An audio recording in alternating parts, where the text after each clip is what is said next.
All right, Interior Secretary Doug Burgum is with your fan favorite here at Breitbart News. As Secretary, we don't have nearly enough time as I'd like today, but I just want to hear, you were in the gallery yesterday, the State of the Union. It was a pretty historic speech. What were the highlights for you? Well, first of all, President Trump, right now, the most powerful leader in the world, delivered an incredibly powerful speech. I mean, looking back over our first 250 years, but painting a picture that was optimistic, forward-looking, challenging Congress on I think 8 different specific pieces of legislation he'd like them to pass.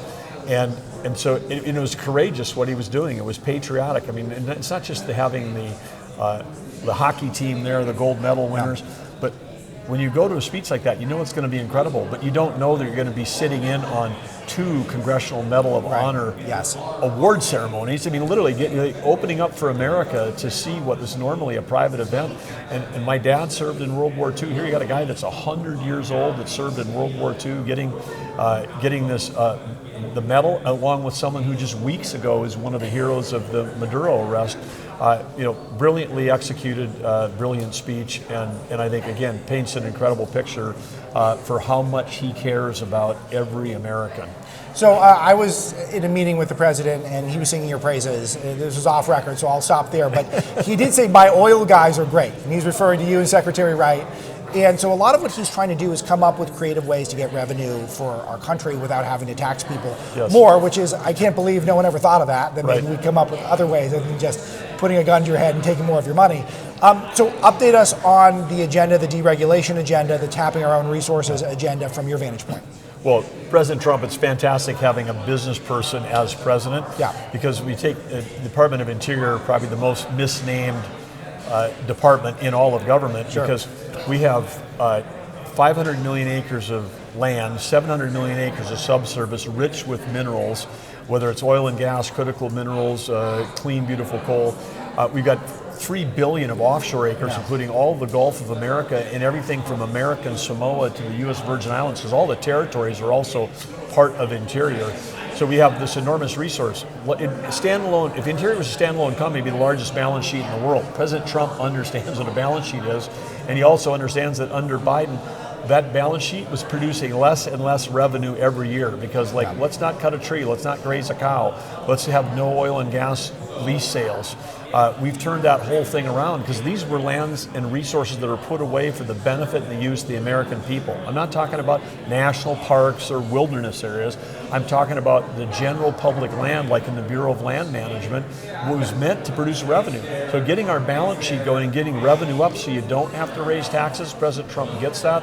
And that's why, again, record dollars flowing in. More money has come in to Interior through some of these lease sales in 1 year than did in the 4 years that Biden was in office. So all of that helps balance the budget, helps make America more affordable for Americans. And of course, President Trump loves the idea because he understands energy is a component of, not just the car you drive, but the food you eat, the clothes on your back, the home you eat. Energy drives it, all the other prices. When we get energy down, it makes America more affordable. So one of the things I think he was doing was appealing to particularly younger Americans' sense of adventure, and they're renewing the idea that we could work with our hands and to try to mint a new class of millionaires doing that sort of thing. That'd be music to your ears, because these are all people who could come to work in your field and your sector instead of going into some sort of a classroom and learning women and gender studies degrees. They're going to be out there trying to go for a real adventure.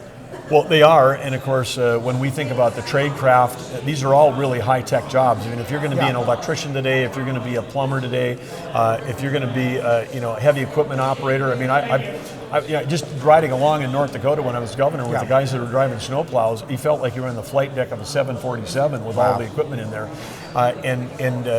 Oil and gas, it's a high-tech industry. I mean, you go into a drill shack, and it's like white lab coats and computers. It's not Daniel Day-Lewis and oil spilling all over like in the movie There Will Be Blood.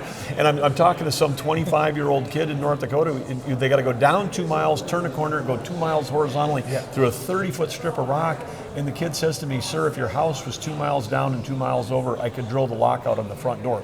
That is the oil and gas industry in America today. So all of these jobs, just screaming for people to join. And then we killed mining in this country we've got to get back in the mining business. We gave that all the way to China. China's using it as a stranglehold on our economy and on the whole world. We graduated 300 mining and metallurgical degrees last year in America. We graduated 36,000 lawyers. Okay, let's flip that around because if somebody's looking for a career and you want to have permanent employment, go into one of these natural resources careers. Spend your life outside. Spend your life with high tech. Spend your life making a difference. Spend your life making America secure, reliable, and affordable. That's what you get to do. I mean, there's great purpose in that work. The last one, favorite moment from last night? Well, my favorite moment from last night might have been this morning, but the 5-year-old girl that survived the horrific accident.